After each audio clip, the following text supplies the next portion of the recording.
नमस्ते दोस्तों, स्वागत है आप सभी का आपके अपने चैनल 3 AM जीके में। तो आज से हम लोग पॉलिटी के चैप्टर वाइज सारे प्रश्नों को देखेंगे। वो प्रश्न जो आपके एग्जाम में आ चुके हैं और वो भी प्रश्न जिनकी आपके एग्जाम में आने की संभावना बहुत ज़्यादा है, उन सारे मोस्ट इम्पोर्टेंट प्रश्नों को हम लोग देखेंगे। एक एक करके चैप्टर वाइज इस चैनल पर वीडियो आएगी। अगर आप सारी वीडियो को ध्यान से देख लेते हैं तो पॉलिटी के आपके पास प्रश्नों का अथाह संग्रह हो जाएगा, जिससे आप अगर किसी भी आप एग्जाम में बैठ रहे हैं तो आपकी पॉलिटी से एक भी प्रश्न छूटने वाले नहीं हैं। जाहिर सी बात है कि आप चैनल पर नए होंगे तो चैनल को सब्सक्राइब कर लीजिए, ताकि जो भी वीडियो आए वो आपको समय से मिल सके और आप अपने एग्जाम के लिए एक बेहतरीन तैयारी कर सकें। तो चलिए एक एक करके हम लोग सारे प्रश्नों को देख लेते हैं। सबसे पहला प्रश्न है आपका, अंगीकृत किए जाने के समय भारतीय संविधान सबसे लंबा संविधान था, जिसमें मूलतः कितने अनुच्छेद थे? तो 395 अनुच्छेद थे। जब भारतीय संविधान अंगीकृत किया गया था तो उस समय 395 अनुच्छेद थे। भारतीय संविधान अंगीकृत कब किया गया था? तो 26 नवंबर 1949 को अंगीकृत किया गया था और 26 जनवरी 1950 को भारतीय संविधान लागू कर दिया गया था। जब भारतीय संविधान का निर्माण हुआ था तो उसमें कुल 395 अनुच्छेद, 22 भाग और 8 अनुसूचियां थी। अगला प्रश्न हम लोग देख लेते हैं।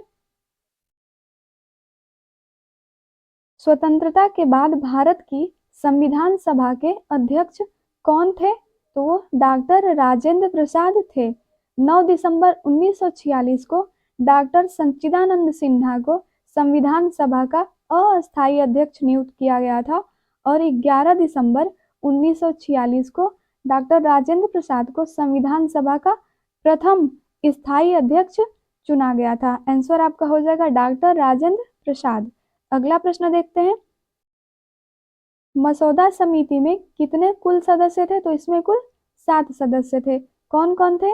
BR अम्बेडकर थे जो कि अध्यक्ष थे, गोपाल स्वामी अयंगर थे, अल्लादी कृष्ण स्वामी अय्यर थे, KM मुंशी थे, सादुल्ला थे, N माधवराव और TT कृष्णमाचारी थे। अगला प्रश्न देखते हैं। भारतीय संविधान की रचना में किसने सर्वाधिक प्रभाव छोड़ा? तो भारतीय संविधान की रचना पर भारत सरकार अधिनियम 1935 का सर्वाधिक प्रभाव था। 1935 सरकार अधिनियम के मुख्य उपबंध क्या थे? तो संघात्मक सरकार की स्थापना, केंद्र में द्वैध शासन की स्थापना, प्रांतों में स्वायत्तता शासन की स्थापना, केंद्रीय विधानमंडल, प्रांतीय शासन व्यवस्था, प्रांतीय विधानमंडल, केंद्र एवं प्रांतों में शक्तियों का विभाजन, फेडरल न्यायालय की स्थापना। ये जो भारत सरकार अधिनियम 1935 था, इसके मुख्य उपबंध थे।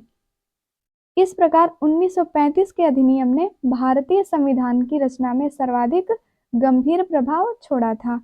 अगला प्रश्न है, भारत की संविधान सभा गठित करने का आधार क्या था? तो कैबिनेट मिशन जो 1946 था, इस आधार पर भारत की संविधान सभा का गठन किया गया था।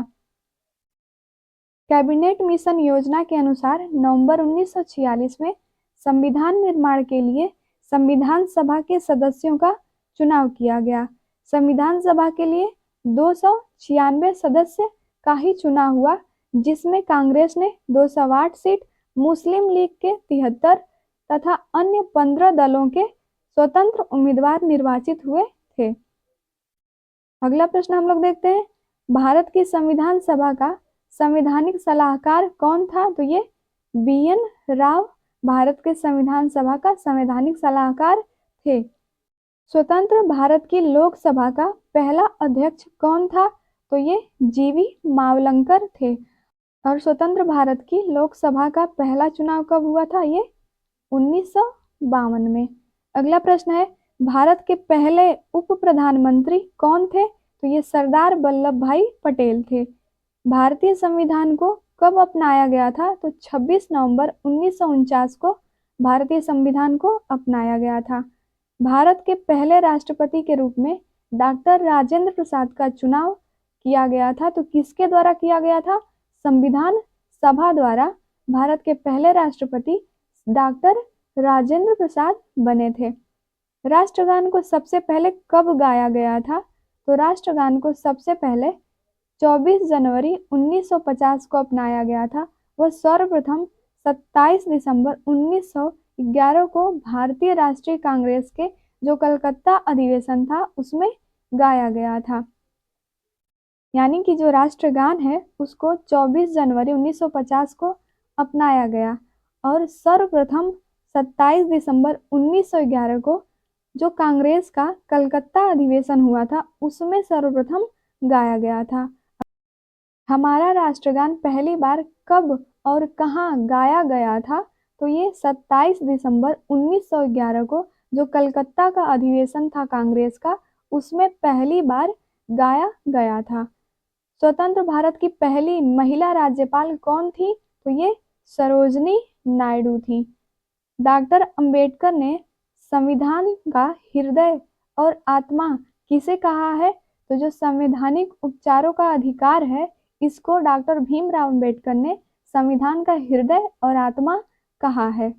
अगला प्रश्न है, भारत में दल रहित लोकतंत्र का प्रस्ताव किसने रखा था? तो ये जयप्रकाश नारायण जेपी नारायण ने भारत में दल रहित लोकतंत्र का प्रस्ताव रखा था।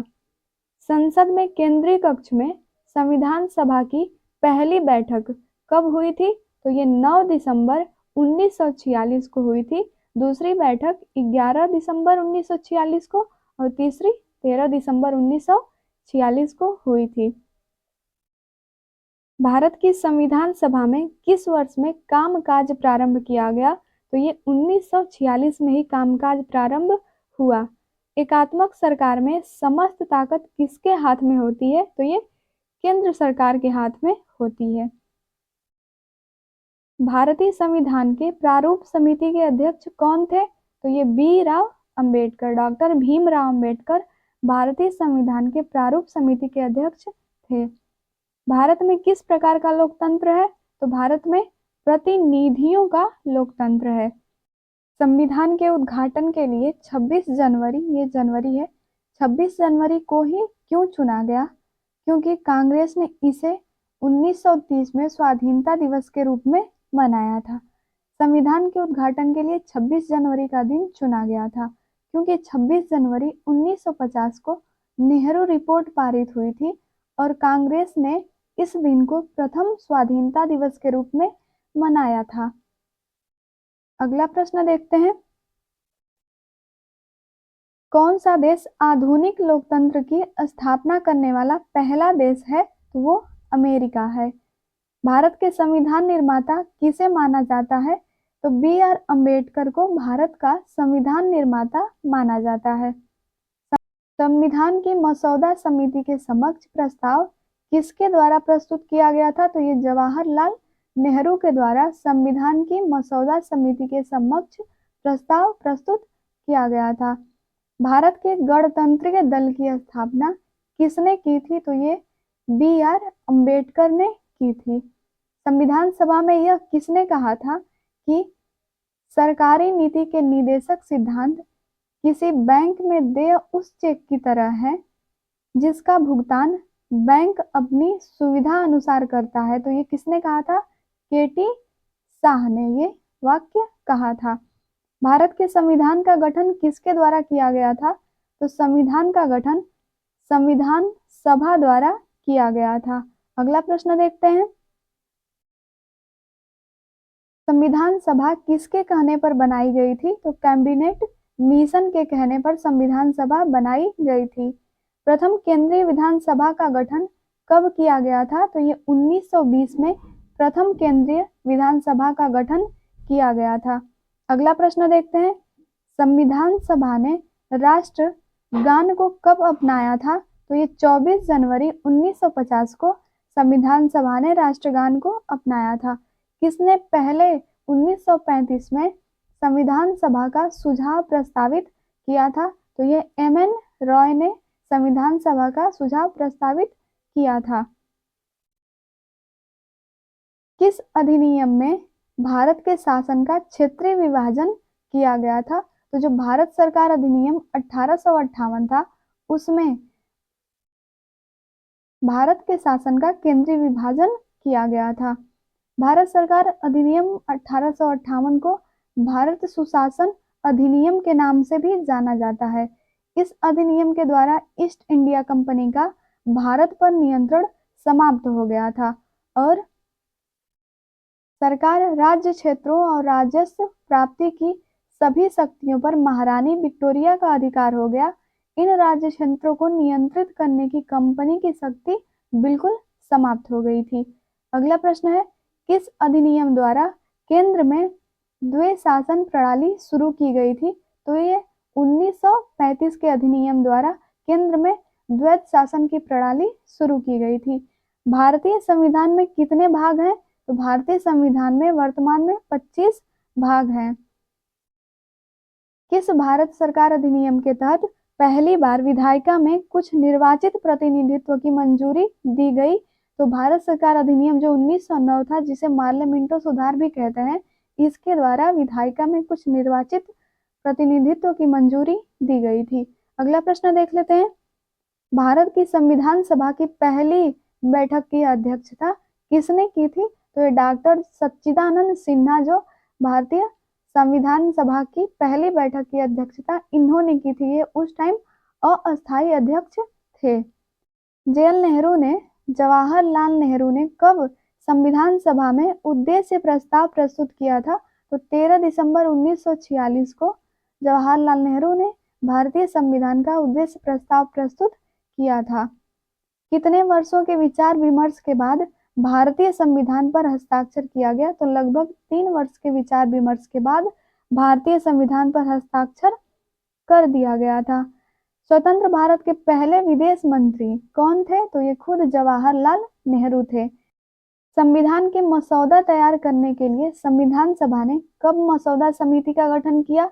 तो 29 अगस्त 1949 को मसौदा समिति का गठन किया गया था। भारतीय संविधान को लिखने वाली संविधान सभा के उपाध्यक्ष कौन थे? तो ये थे H.C. मुखर्जी थे। 1947 से पहले भारत में 26 जनवरी को क्या कहा जाता था? तो स्वतंत्रता दिवस कहा जाता था। भारत में सांप्रदायिक चुनाव प्रणाली सबसे पहले कब शुरू की गई थी? तो ये 1909 का जो मार्ले मिंटो रिफॉर्म था, इसके द्वारा सांप्रदायिक चुनाव प्रणाली की शुरुआत की गई थी। इस अधिनियम ने जो मार्ले मिंटो सुधार था, इस अधिनियम ने पृथक निर्वाचन के आधार पर मुस्लिमों के लिए सांप्रदायिक प्रतिनिधित्व का प्रावधान किया। इसके अंतर्गत मुस्लिम सदस्यों का चुनाव केवल मुस्लिम मतदाता ही कर सकते थे। इसलिए लॉर्ड मिंटो को सांप्रदायिक निर्वाचन के जनक के रूप में जाना जाता है। प्रश्न आपका ये भी बन सकता है कि सांप्रदायिक निर्वाचक के जनक कौन है? तो वो लॉर्ड मिंटो।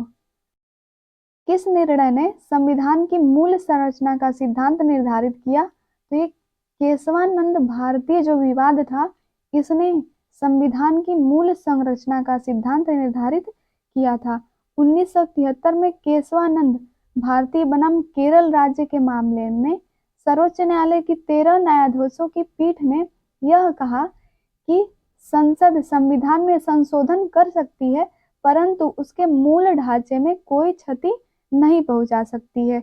यदि कोई संविधान संशोधन किया जाता है और उसके मूल ढांचे को क्षति पहुंचाता है, तो इस संविधान संशोधन की न्यायालय द्वारा रद्द कर दिया जाएगा। यानी कि संविधान निर्माण के समय उसमें जितने भी क्लॉज जुड़े हैं, उसमें कोई भी परिवर्तन नहीं किया जाएगा। उसी को संविधान का मूल ढांचा कहा जाता है। जो संविधान सभा ने जिस संविधान को बनाया है, उसमें कोई परिवर्तन नहीं किया जाएगा। यदि कोई इसमें संशोधन करने की सोचता भी है, तो इसे जो न्यायालय है उसके द्वारा रद्द कर दिया जाएगा। संविधान संरचना के कुछ मूलभूत तत्वों में अनुच्छेद 368 के तहत संशोधन नहीं किया जा सकता है। जो कौन है? तो संविधान की सर्वोच्चता, शक्तियों का बंटवारा जैसे विधायिका, कार्यपालिका और न्यायपालिका, राष्ट्र की एकता और अखंडता आदि।